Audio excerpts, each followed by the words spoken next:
Alors, autre exposition, j'aime beaucoup le titre, Le peuple de demain, c'est-à-dire s'adresser au peuple de demain qui sont les enfants d'aujourd'hui. Qui est un titre presque politique, Oui. ce peuple de demain, qui a soulevé des questionnements lorsqu'il a été proposé au Centre Pompidou. Parce qu'il est chargé déjà le terme peuple, mais j'y tenais absolument. Ah ouais. Pour sa dimension universelle, sa dimension ouverte. Sachant que c'est une exposition qui s'adresse d'abord aux enfants, mais évidemment qui est visitable par tout le monde. C'est ça. Où on y retrouve votre style. Mon code, tous mes codes, on y retrouve ma passion pour la vexillologie, les drapeaux, ma passion pour l'héraldisme, ma passion pour la couleur, ma passion pour le son, pour la danse. Et ce que j'aime beaucoup, c'est que la main, l'intelligence de la main est présente, mais il y a aussi le digital, il y a aussi la technologie, il y a aussi le son électronique, il y a une table de DJ, il se passe beaucoup de choses. Et c'est surtout un révélateur. On a 160 000 visiteurs. Pas mal. Et on a prolongé 3 mois.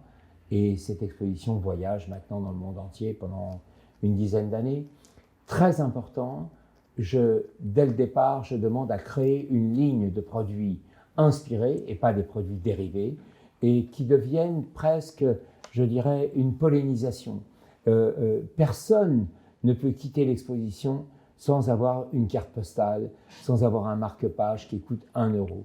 Et ça, c'est très important. D'ailleurs, quand vous vous évoquez le fait de la faire tourner, vous l'avez beaucoup plus récemment fait aussi en Chine, à Shanghai. La question que je voulais vous poser, c'est est-ce que oui, carte postale. Est-ce que vous notez une différence dans la réception du public entre, par exemple, Paris et Shanghai? Vous savez, en fait, dans un premier temps, l'appréhension du peuple de demain à Pompidou, c'était celle d'amener ses enfants et que les parents restent des porte-manteaux, donc ils sont en retrait. Et très vite, l'exposition les a emmenés vers un territoire de partage et de création. À Shanghai, la grande différence, c'est que c'est les familles qui viennent. Il y a 3 générations qui viennent. Il y a les enfants, les parents et les grands-parents. Toute exposition fonctionne ainsi. Et donc, il y a une dimension participative très émouvante entre toutes les générations qui permet de créer un ciment de création. Et oui, en effet, j'avais noté déjà ce côté très familial des visiteuses et visiteurs. Et là, je suis en train de travailler sur un très beau projet encore en Chine. Et il y a cette idée, d'abord qu'ils aiment la couleur. Je crois que la force de mon travail, c'est la simplicité de mes signes. J'ai aussi appris ça de la symbolique médiévale comme de Kissaring. Donc, comment peut-on communiquer sans les mots, sans les paroles, inventer un langage universel? Ça, c'est une de mes grandes préoccupations. Et ce langage universel, c'est aussi au travers des vêtements, c'est aussi au travers des couleurs, c'est aussi au travers des signes. Alors, quand vous parlez de cette approche universelle, il y a aussi une volonté d'unir plutôt que de désunir, notamment avec, vous retravaillez avec Benetton en 2021, je crois, pour la collection Capsule. Vous avez plusieurs fois travaillé avec Benetton, avec des vêtements dont j'ai eu l'impression qu'il y en a qui sont faits pour nous unir, littéralement. J'ai vu ça dans les photographies. Ça c'est l'héritage de mon poncho pour 2 personnes. Voilà. Qui pouvait d'ailleurs se commander pour 3 ou 4 personnes, donc qui était un vêtement chaîne, un vêtement de solidarité. Je crois qu'il y a toujours eu, même dans mes vêtements surdimensionnés, l'idée qu'on pouvait habiter un vêtement à plusieurs. Donc il y a cette idée de protection et cette idée de groupe, de famille, de clan. Passons aussi au mobilier, au design. Alors, vous y avez parfois été, on évoquait tout à l'heure le canapé façon Rubik's Cube. Mais là, je voudrais parler encore une fois de scénographie au Mobilier National qui vous sollicite pour, vous évoquiez tout à l'heure les chaises que vous aviez modifiées plus jeunes. Et là, on vous demande de mettre en scène des chaises du Mobilier National. Donc là, il ne s'agit pas de les désosser.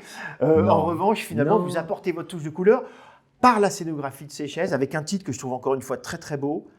La tour d'Assise. La tour d'Assise. En fait, lorsque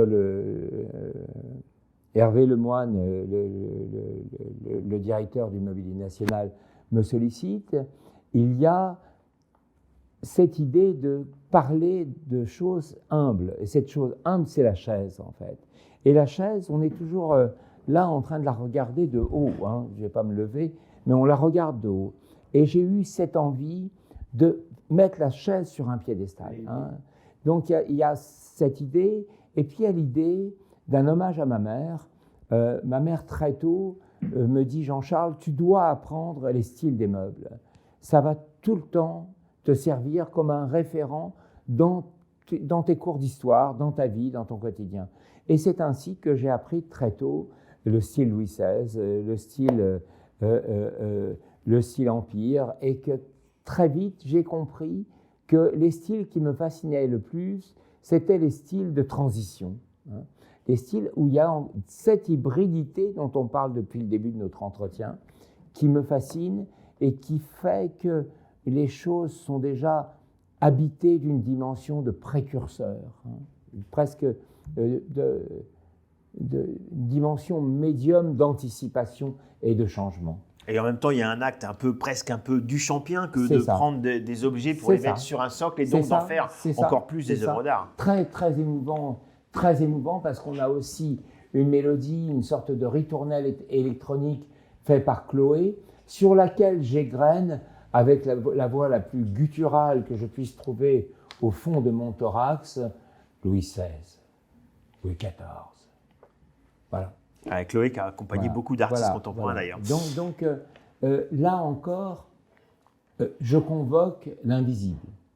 Dans beaucoup de mes installations, je convoque une dimension que j'appelle spectrale. C'est-à-dire que dans Astronomie dominée, c'est-à-dire Henri IV qui est cristallisé, il y a cette dimension mystérieuse. Et là encore, on pénètre dans cette salle plongée dans l'ombre et des douches de lumière interviennent et vous font penser à qui s'est assis dans ces chaises absolument incroyables.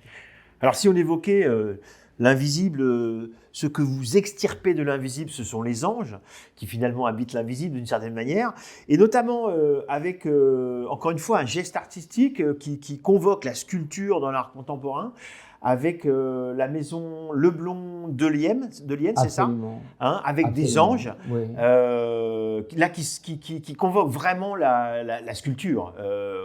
C'est un moment émouvant pour moi parce que en fait ma rencontre avec Leblond de Lienne ou mon travail au quotidien font que cette expérimentation que j'ai faite de la sculpture au travers des vêtements, quand je pense aux manteaux, aux robes boîtes ou aux manteaux ours ou aux vêtements gonflables qui étaient des sculptures en mouvement, j'ai aujourd'hui ce chemin qui apparaît devant moi de choses tridimensionnelles comme cet ange ou comme les meubles que je fais avec Fermob qui aussi parlent de l'architecture de l'ombre. Hein. Donc j'ai cette affection pour quelque chose qui, dans la forme, provoque ces ombres et donc convoque l'invisible. Et puis j'aime aussi cette façon que vous avez de revenir sans cesse sur notamment des vêtements iconiques. Je pense au Teddy Bear. Alors, vous en avez fait un pour Drake, je crois, en 2022. Oui. Et en fait, selon les époques... Vous êtes bien documenté. Oui, vous m'avez beaucoup aidé avec votre site.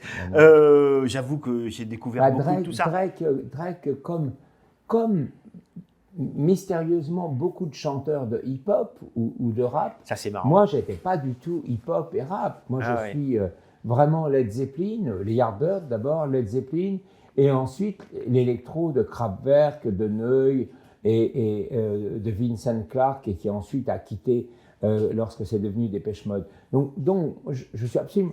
Mes fils, par contre, étaient très hip-hop, très, très bercés par ce son. Et en fait, c'est le hip-hop qui est venu vers moi en aimant toutes ces icônes, en aimant mes pulls cartoon que vous évoquiez.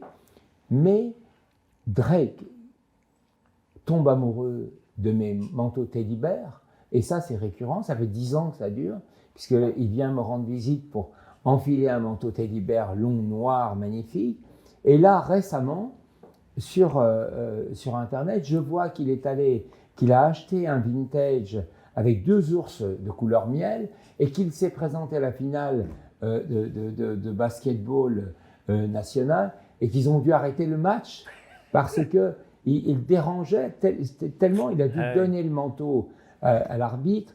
Ça a été un phénomène.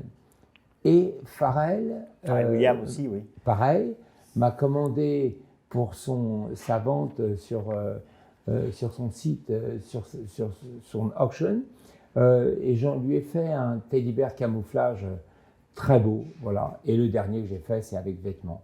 Donc, ce qui est amusant, en fait, dans mon chemin, c'est que j'ai le sentiment de faire tout le temps la même œuvre, hein. Mais avec ces différences. Dans les derniers, il y a moins de nounours que dans les premiers. Oui. Ouais. Non, mais ils sont plus gros. À chaque fois, je réinvente. À chaque fois, c'est une rencontre entre une œuvre et l'époque, en fait. Je pense qu'il y a quelque chose comme cela chez Buren, par exemple, aussi, d'une autre manière. Je suis très admiratif de la manière dont il s'est réinventé, dont il a parlé de transparence et de couleur, et qu'il n'est pas resté juste sur les cimaises avec son travail conceptuel. Il y a cette capacité d'habiter l'époque et d'appartenir à toutes les générations et à tous les mondes. Ça, c'est très important.